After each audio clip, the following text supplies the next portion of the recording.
Guys, join me today in Alor Setar. We start off our morning with a good breakfast of curry mee from the famous Lai Huat Mee curry, which has been in existence for the past 50 years. After that, we'll head off to the Museum Kota Kuala in Kuala Kedah to visit an old fort. Cheers!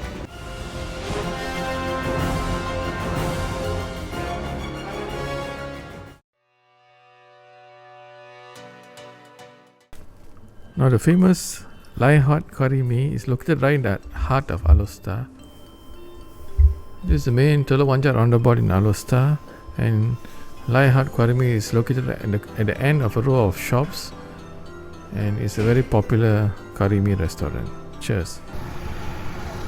Now, believe it or not, Lai Huat Curry Mee shop has been at this location for the past 50, I'm not kidding, 50 years, and clients of various races from Malays, Chinese, Indians, etc. throng this place to try its delicious curry mee.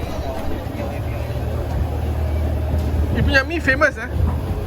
You Lai Huat ah? Berapa tahun you buat ah? 50 tahun dah. Hah? 50 tahun dah. Ayyo. The curry mee comes in a choice of either bihun or mee or a combination of both. What is done is first he actually cooks the bean sprouts and then he puts the mee in to cook the mee. It takes a short while because the water is boiling hot. Once the mee is cooked, you see he puts it together with the bean sprouts and adds the curry in. And then he selects the bean curds which are boiling in the gravy, and then the gravy goes in with the chicken slices, as you see here, all measured to perfection. The final ingredient is a half-boiled egg added to the curry mee. Today Prashant and I, my nephew, we are trying this famous Lai Huat Curry Mee. He's making it for 50 years, he says, 50 years.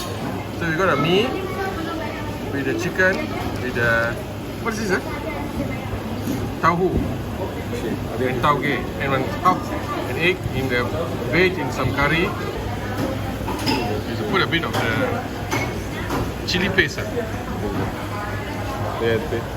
So the first thing to do is to take a sip of the curry. Nice and spicy. Noodles mix well with the curry.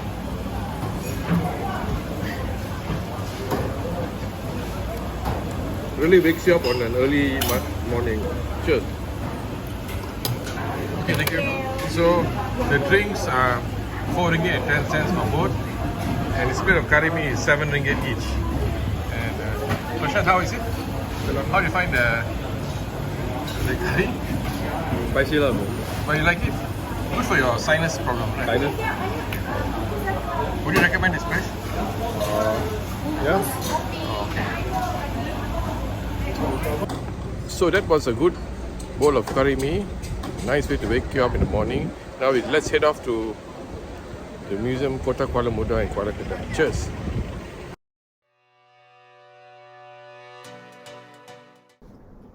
Sorry guys for the confusion. Now Kota Kuala is located at the estuary of Sungai Bunda at the border of Kedah and Penang. All that remains of an old fort here is the gateway of the fort, and Kota Kuala was the capital of Kedah during the reign of the 21st Sultan of Kedah, Sultan Ahmad Tajuddin. Now this is located about an hour's drive from Kota Kuala Kedah, and Kota Kuala Kedah is where we are heading to. There's an old fort and museum Kota Kuala Kedah. This fort is located in an easy 15 to 20 minute drive away from Alor Setar. So now we're just entering the Museum Kota Kuala Kedah entrance and park our car in this open space over here. This is a pictorial aerial view of the fort. You can see we've got this southern wall facing the Kedah River. This is the western wall. All this, where we parked our car, this parking lot was actually the ocean many years ago. Now it's been reclaimed, and this is the car park for the fort. This is the entrance to the fort. This is the building where they host the information about the fort proper. It's sites of the old building. This is the Kanchapuri gate, the British gate, the eastern wall, and this is the Alor Melaka tributary from the Kedah River. In this aerial drone shot courtesy of M. Fazli, you can get a nice view of the fort itself. You can see the Kanchapuri gateway, the British gateway, the lighthouse, the Alor Melaka tributary branching off from the Sungai Kedah is also seen clearly, and this is the Sungai Kedah. So Prashant and I have reached the Museum Kota Kuala Kedah. Kota Kuala Kedah, or it's also called Kota Kuala Bahang, was constructed on the banks of the Sungai Kedah estuary. It was built as a defense fortress to protect its capital in Alor Setar. It was built by Sultan Sulaiman Shah II in the 17th century. This fort was an important sentry post and a very renowned trading center in those days. The walls of the fort were built using clay, bamboo and wood from the mangrove swamps nearby. In the year 1611, the fort was destroyed by the Portuguese with the help of the King of Siam, who thought this place was a threat to him. However, Sultan Sulaiman rebuilt the fort after this. The fort was fortified with cannons purchased from Britain and Holland. The fort was destroyed again by enemy attacks, and in 1771, Sultan Muhammad Jiwa rebuilt the walls with bricks. The bricks here are the original ones used to build the fort in the 18th century. The bricks were made by Indian bricklayers using soil from Alor Setar. The place in Alor Setar where the soil was got from is now named Bakar Bata. Till this day, if you go to Bakar Bata in Alor Setar, you can see the Sri Mahamariman temple and also the Wat Siam located there. Now all these bricks were made here and then transported by the Anak Bukit River here. It's not Kedah River, it's Anak Bukit River. Google has made a mistake. And the bricks were transported via the Anak Bukit River, joining the Kedah River, and this leads right up to the estuary of the Kedah River, where the fort Kota Kuala Kedah was built using these bricks. In 2005, this fort was declared a National Heritage Site, as denoted by the plaque here. Now we are walking towards the site of the old palace of Sultan Tajuddin, one of the sultans of Kedah. Sultan Ahmad Tajuddin, the 22nd Sultan of Kedah, decided to move and stay here after 8 years staying in Alor Setar. We are now walking towards the Kachapuri Gate or Archway, which was built during the reign of Sultan Muhammad Jiwa Zainal Abidin in the 18th century. It was the main entrance into the city and is believed to have a direct connection to the palace at that time. Its design is influenced by Indian architecture. The gate's unique design has become the main attraction for visitors to visit the Kota Kuala Kedah Museum. In 1970, the gate collapsed and suffered a lot of damage as a result of being battered by a storm. But this was reconstructed again in the year 2000 by the museum authorities using its actual measurements. Prashant, are you enjoying taking this bit of history? Yeah? In 1909, Kedah moved from being under the Siamese to the British rule. So in this fort, under the British rule, a number of government officers, quarters for the harbour master, and this archway was built to patrol the fort. Now, the walls of the archway had a thickness of 0.5 meters and a height of 2.67 meters. As you see the stairs going up to a platform here, this was where the guards used to patrol the fort, keeping an eye on things inside the fort and outside. So I'm standing on the platform of this British archway, wondering how it was many years ago. The guards must have been patrolling, looking at the river here, keeping an eye on things for enemies, etc. I suppose the slits in the wall are for the sentries to view what was going on outside the fort. And from here, from the top of this archway, you can see a view of the Kuala Kedah Fort, the museum complex, the lighthouse.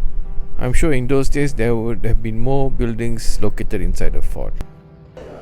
The front of this archway was designed in the shape of a round Roman arch with its auxiliary pieces made of granite. This was the original door of the archway. The door measured 3.25 meters in height and 2.4 meters wide. And this is the original padlock for the door, still looking very impressive and solid.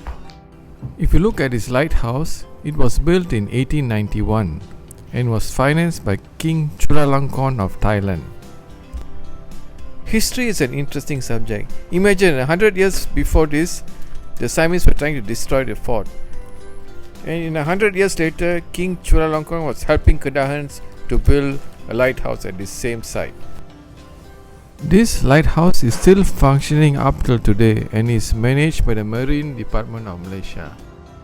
Locals call this lighthouse Rumah Pelita, meaning house of light in English. The Katak Puru cannon. The uniqueness of the Katak Puru cannon lies in the way it was made. It is said to be a Malay-made cannon constructed from iron and subsequently forged and pinched using the fingers while the cannon was still red hot. The process produced the craggy effect on the body of the cannon, resembling the skin of a toad, hence the name Katak Puru cannon. In the old days, this cannon was used as a weapon of defense to protect the city from enemy attacks. The Badak Berendam cannon. This cannon is synonymous with myths and legends in the past. The locals regarded it as being haunted. Some said that they had seen something resembling a human figure sitting there, which should at times revert to its original form. Its name points to the uniqueness of the cannon, which is believed to have remained afloat in the water akin to a rhinoceros taking a dip, hence the name Meriam Badak Berendam, or rhinoceros taking a dip cannon. During World War II, Kedah was under the control of the Japanese forces. On 14 December 1941, General Yamashita, head of the Japanese army, arrived in Alor Setar. These are some of the Japanese swords found at the site of the fort, aged more than 100 years old. The Japanese made this fort a place for training their soldiers. And they also forced the locals here to attend school and learn Japanese.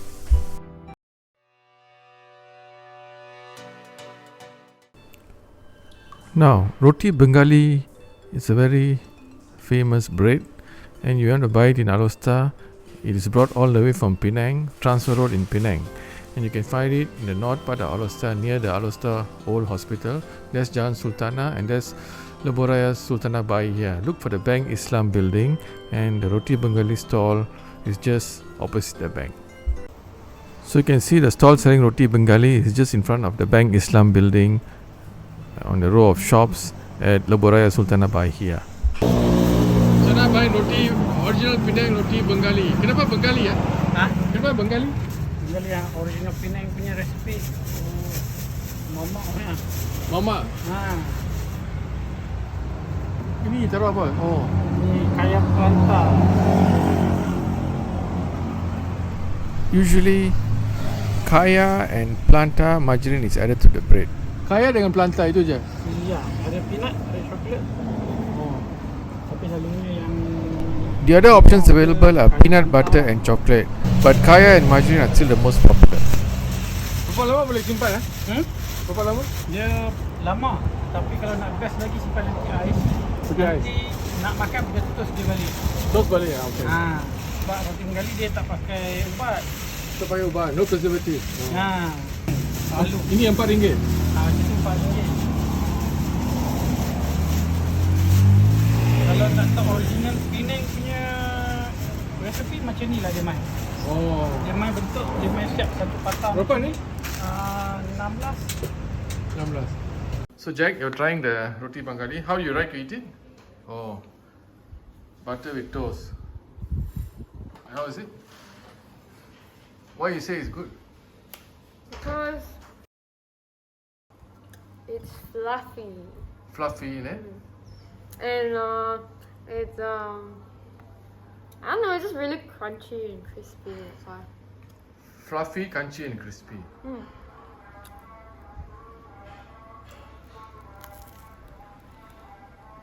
So you think it's worth bringing the bread all the way from Alor Setar in the Yes, past? definitely. Okay, so cheers to the Bengali roti from Alor Setar. Cheers. So I'm also trying this Bengali bread.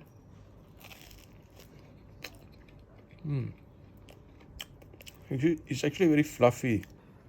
The other way to eat it is also dip it in some tea or coffee.